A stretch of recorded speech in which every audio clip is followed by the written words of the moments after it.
Dans le cadre de la première édition de la Journée nationale contre la précarité énergétique, appelée JCPE, un événement a eu lieu les vendredis 19 et samedi 20 novembre 2021 à l'espace de vie étudiante sur le campus de Saint-Martin-d'Hères. Il s'agit d'un événement organisé par et pour les étudiants et étudiantes centré sur la prévention et l'action sur le thème de la précarité énergétique étudiante. L'intention a été de faire un événement convivial, participatif et permettant des rencontres inspirantes. Il s'est déroulé en 2 journées d'ateliers et stands avec un concert type scène ouverte le vendredi soir. Cette manifestation a été soutenue par la chaire Hop, portée par la Fondation Grenoble INP qui faisait partie des 20 organismes engagés aux côtés de la Fondation Bépierre pour organiser cette première édition de la JCPE. Cet événement a rassemblé étudiants et étudiantes, associations étudiantes et acteurs locaux engagés sur les thématiques de la précarité énergétique. Je cite Adil 38, CAF 38, ALEC 38, CCAS de la ville de Grenoble, Solia Isère-Savoie, GEG notamment. Il a été l'occasion d'interpeller sur le sujet et aussi de fédérer les énergies pour envisager des suites concrètes sur le terrain. Voici quelques témoignages et images pour vous donner un aperçu des 2 jours. Bon visionnage.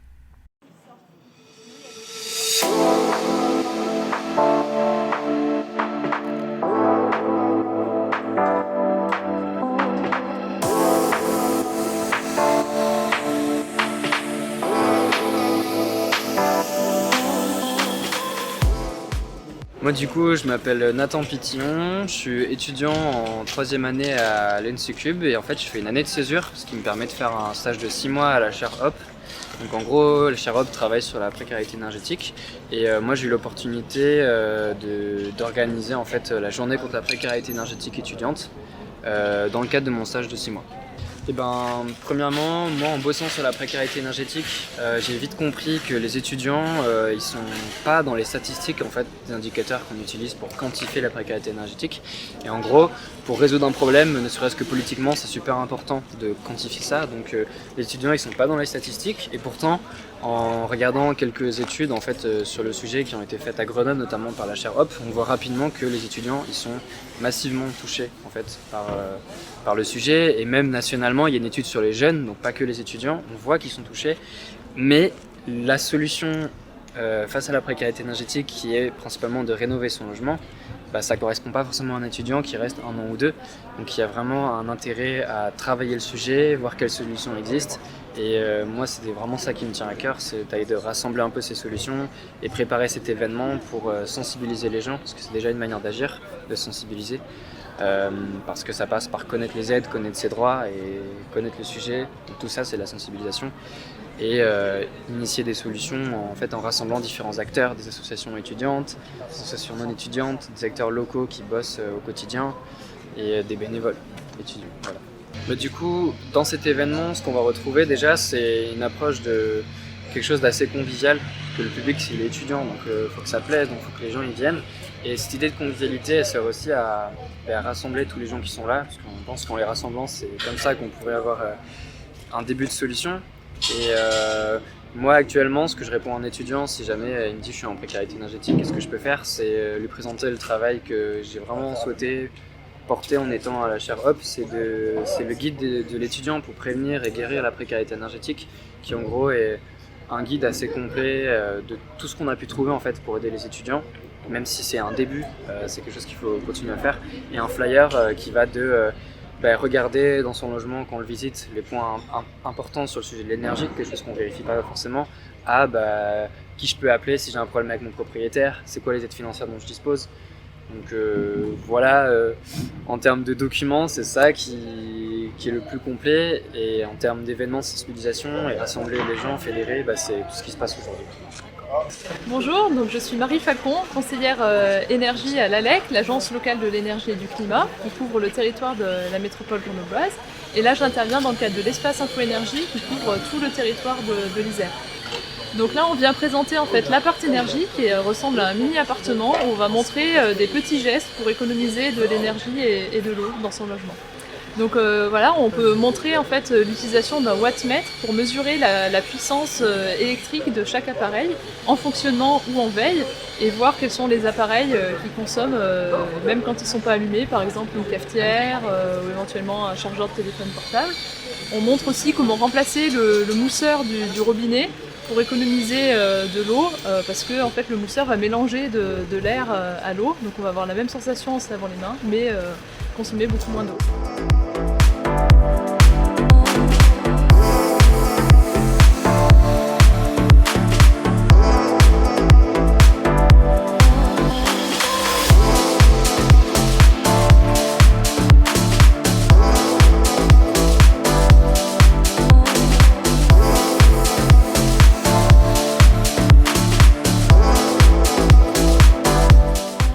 Alors, on est une équipe qui travaillons sur la lutte contre l'habitat indigne.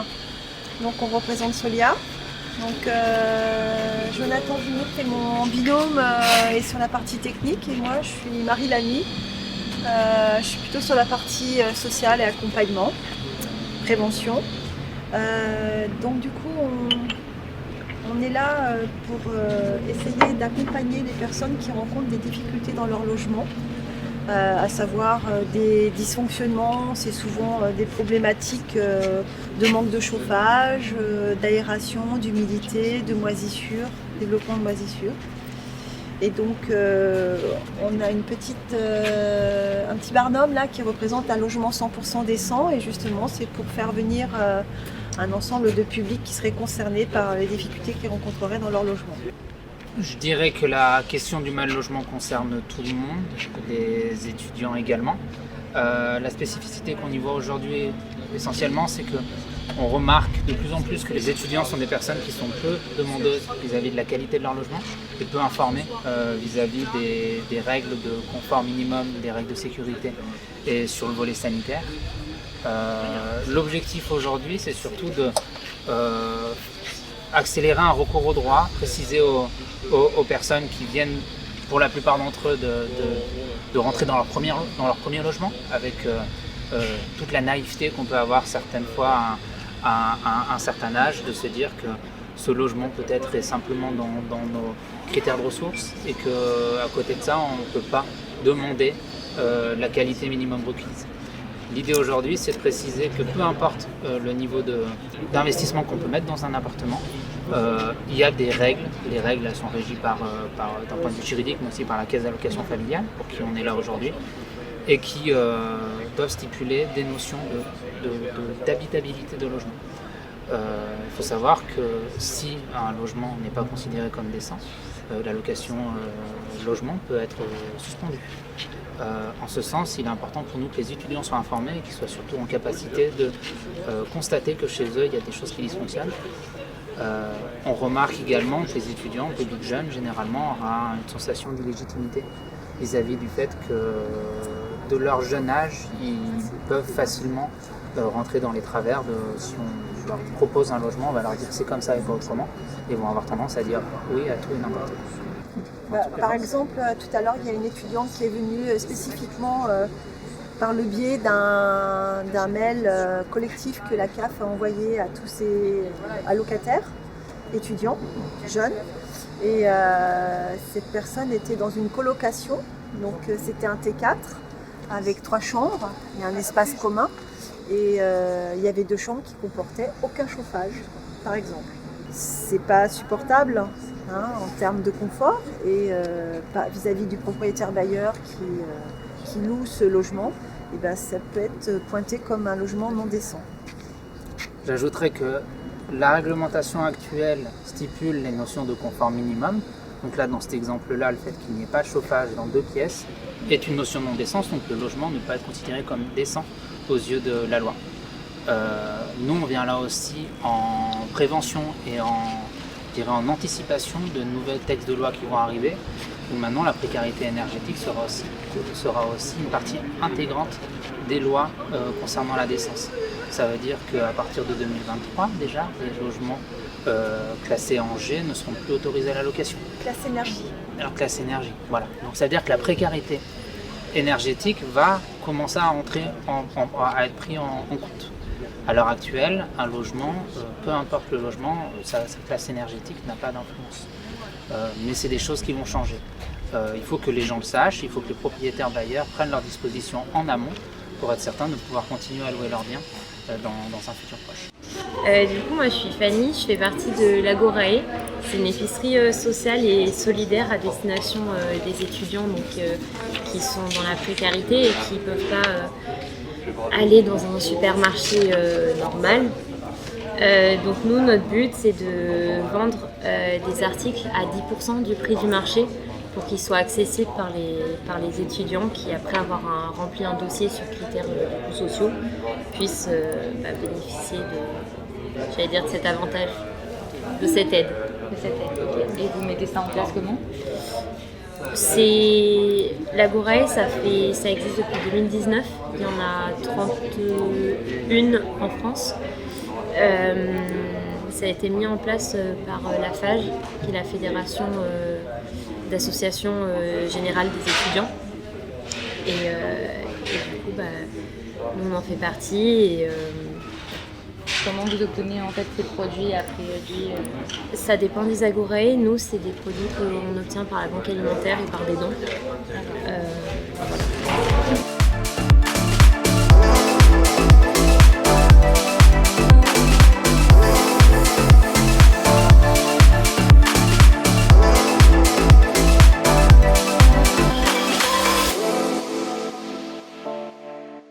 Simon Charbouillot, moi je suis de l'association Ulysse Énergie. Donc on porte un service qui s'appelle Solénie, qui est un service d'accompagnement à la maîtrise de l'énergie pour l'ensemble des Isérois, mais aussi des Grenoblois, parce qu'on a aussi un partenariat avec le C16 de Grenoble, qui finance notre action. On est une entreprise d'insertion, je n'ai pas précisé. C'est-à-dire que nos conseillers énergie s'inscrivent dans un parcours d'insertion professionnelle afin de retrouver un emploi pérenne suite au passage chez nous. Donc l'objectif de notre accompagnement pour les familles, c'est de comprendre leur consommation d'énergie et de voir comment on peut faire des économies en optimisant leurs usages du logement. Voilà, donc en fait, on va réaliser un diagnostic qu'on appelle un diagnostic socio-technique qui va nous dire quelles sont les consommations de la famille en fonction des différents postes, donc le chauffage, l'eau chaude, l'électricité spécifique. Et à partir de ça, on va pouvoir donner des conseils en maîtrise de l'énergie. Donc ça peut être des conseils classiques comme bien réguler son chauffage, ça c'est important.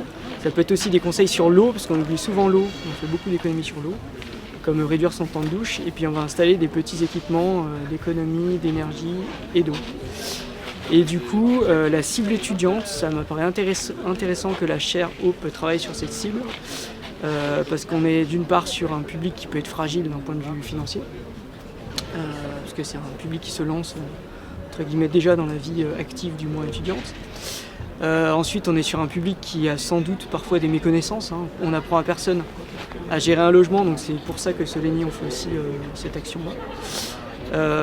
Et puis après, bien sûr, on sait que ça va être des logements qui peuvent être facilement problématiques parce que on sait bien qu'il y a beaucoup de découpage de petits logements pour des étudiants avec un entretien parfois très sommaire de la part des propriétaires, et donc il peut y avoir des problématiques en matière de bâti et de performance des équipements. Je suis Sarah Bédrossian, je travaille au CCS de Grenoble, et donc nous on est un service qui s'appelle le pôle inclusion financière qui est destiné à recevoir tous les Grenoblois qui pourraient avoir certains types de difficultés, et notamment on a une plateforme de lutte contre la précarité énergétique.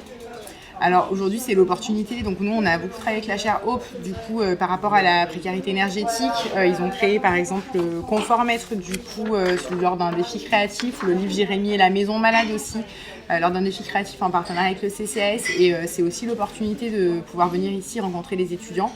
On a peu d'étudiants dans le public qu'on reçoit, alors que potentiellement ils sont clairement concernés par la situation de précarité énergétique. C'est aussi une opportunité de pouvoir toucher ce public-là en étant présent sur cette journée. Donc nous, en fait, on reçoit les personnes lors d'un premier rendez-vous au CCAS. Lors de ce rendez-vous, en fait, on fait vraiment un état des lieux de la situation au niveau du logement. Après, donc on peut faire des négociations avec GEG avec qui on est partenaire, par exemple. On peut aussi faire de la médiation avec les bailleurs. Et on a aussi la possibilité de réaliser des diagnostics socio-techniques dans les logements.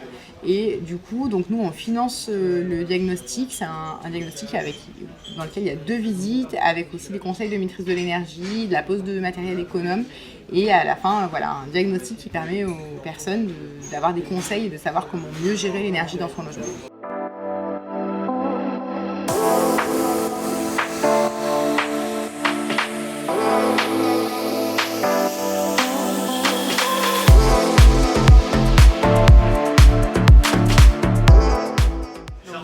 Cécile Martinet-Peretti, je suis la collaboratrice de l'ADIL. Donc l'ADIL, c'est l'Agence départementale pour l'information sur le logement de l'Isère. On est une association qui a pour vocation de renseigner sur le droit du logement. Donc c'est des juristes qui sont spécialisés en droit immobilier qui renseignent les Isérois sur tous leurs droits sur le logement. Alors on ne s'intéresse pas spécialement aux étudiants puisqu'on renseigne tout public, mais aussi les étudiants. C'est pour ça qu'on est là à cette manifestation.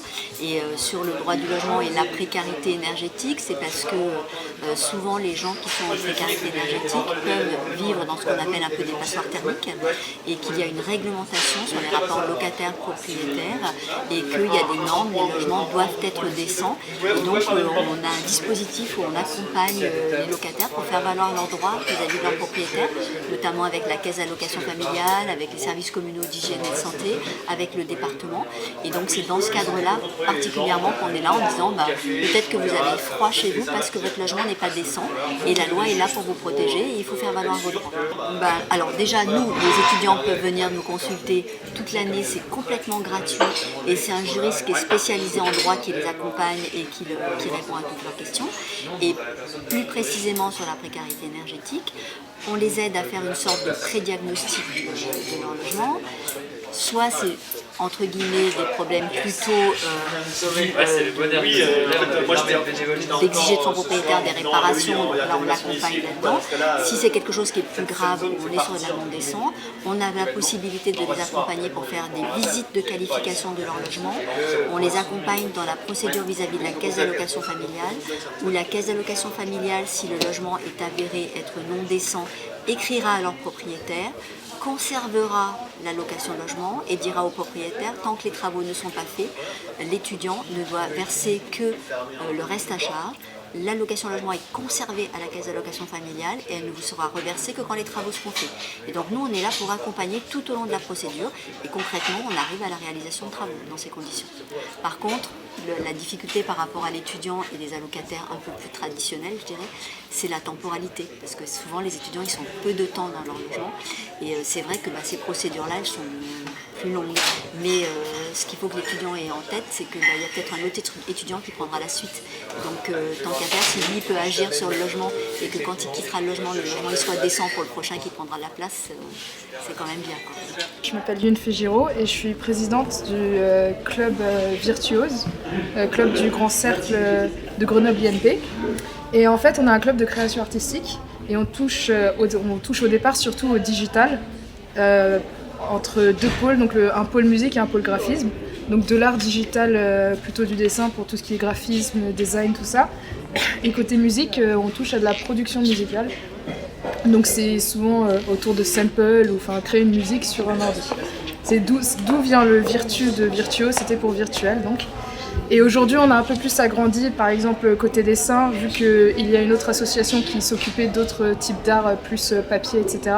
qui a arrêté ses activités, donc on a un peu repris cette partie-là. Donc maintenant notre pôle graphisme s'est étendu à pôle juste dessin.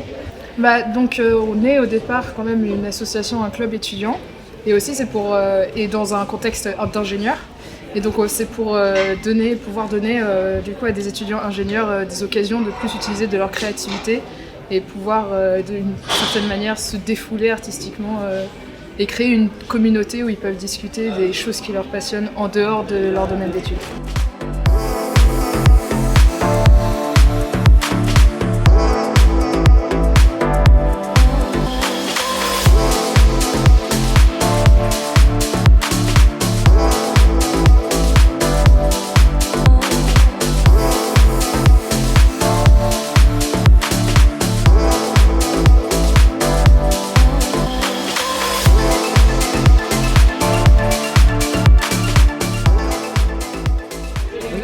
Moi je suis Aude Mingam et je travaille pour la Chair-Hope, qui est une forme de programme de recherche sur la précarité énergétique, qui a été initié il y a 3 ans par Régis Largillier. Et voilà, on est une petite équipe avec Béatrice Lemoin et Nathan Pitillon, qui est à l'initiative de l'événement d'aujourd'hui. Et donc la Chair-Hope, c'est un programme qui est assez axé autour de la question du lien entre santé et précarité énergétique. Aussi, on explore les liens, la précarité énergétique en matière de mobilité. et c'est financé par 13 mécènes, dont des collectivités, des acteurs de l'énergie, des banques. On travaille pas mal avec des étudiants, donc on monte des projets de recherche autour de ces sujets. Et puis on travaille beaucoup avec des étudiants à travers des projets tutorés ou des défis créatifs. C'est une façon aussi finalement d'aborder les questions sociales de la transition dans les enseignements. On a une approche plutôt ascendante à travers des thématiques qu'on donne, et c'est les étudiants qui vont explorer ensuite la thématique avec leur regard à eux, etc. Et l'année dernière, on a travaillé sur la précarité énergétique étudiante à travers 2 projets tutorés de l'Institut d'urbanisme de Grenoble et de Sciences Po. Une enquête qualitative et une enquête quantitative avec 2000 réponses quand même sur le campus allemand grenoblois. Et voilà, c'était un sujet qu'on avait nous déjà dans le radar, et les études de l'année dernière nous ont confirmé qu'il y avait un vrai sujet à creuser, des vraies aussi actions de terrain à envisager sur ce public-là qui fait partie d'un public jeune qui lui-même est quand même massivement concerné par ce sujet montant en fait, de la précarité énergétique, qui vient s'ajouter à d'autres précarités ou d'autres vulnérabilités auxquelles font face les étudiants et les jeunes. Et donc c'est pour ça qu'on est là aujourd'hui. Je m'appelle Malo et je suis en première année à l'UGA. Et du coup, je suis ici pour Génération Précarité, qui est une association de distribution de produits de première nécessité aux étudiants et étudiantes. Donc, c'est une association qui s'est construite pendant notamment les confinements. Il y a énormément d'étudiants et étudiantes qui comptent sur leur salaire, un peu moins de 50% des étudiants et étudiantes qui travaillent à côté de leurs études, qui étaient dans des grosses situations de précarité. Et du coup, nous, on s'est monté pour essayer de répondre à tous les besoins qu'il y a eu. Donc, du coup, en faisant des distributions depuis novembre 2020, aussi souvent qu'on peut. Donc l'année dernière, une fois par semaine, et là ça prend un peu plus de temps, mais voilà, on continue. Pour l'instant, on essaye vraiment de se concentrer sur la question de la précarité étudiante, sur l'accès notamment à la nourriture et aux produits de première nécessité, mais du coup si on est là, c'est pour aller un peu plus loin sur les questions de précarité énergétique, chauffage, actuellement on sait que c'est cher, électricité, etc. Donc se poser sur ces questions, qui plus est, on sait que les étudiants et étudiantes, c'est une population qui vont vraiment ne pas recourir aux droits qu'ils ont, parce qu'ils ne savent pas ce que c'est leurs droits. Du coup on est aussi là pour, justement on a fait un manuel des droits sur les questions énergétiques et les aides. Et pour accompagner les gens, leur dire c'est vers ici, il faut aller se tourner, c'est là.